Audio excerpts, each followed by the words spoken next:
It's been the first major lull in fighting since the war began nearly 5 years ago. But not everyone has lowered their guns, according to the Syrian opposition. The High Negotiations Committee, who are backed by Saudi Arabia, has spoken of violations that threaten the agreement. The French government has also said there are reports of continued attacks. But for ordinary Syrians, this is the first glimmer of hope in many years.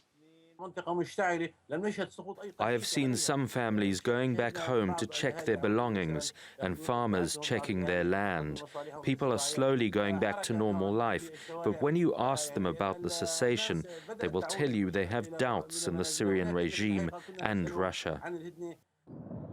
Russia says it's only targeting UN-designated terrorist organizations, including Daesh and the Al-Nusra Front, in line with the terms of the agreement.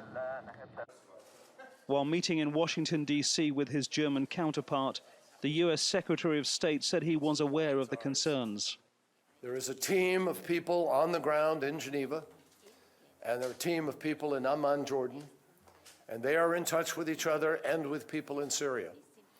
And we are going to track down each alleged violation and work even more now to put in place a construct which will help us to be able to guarantee that missions are indeed missions against Nusra or missions against Daesh. The current agreement is aimed at allowing peace talks to resume and for aid to reach besieged communities. According to the Syrian Red Crescent, a convoy of aid has entered Muadamir, a suburb of Damascus, under siege by government forces. It's by and large holding, so we are working very hard to make sure that this will hold. The United Nations and other agencies hope to deliver aid to more than 150,000 people over the next few days.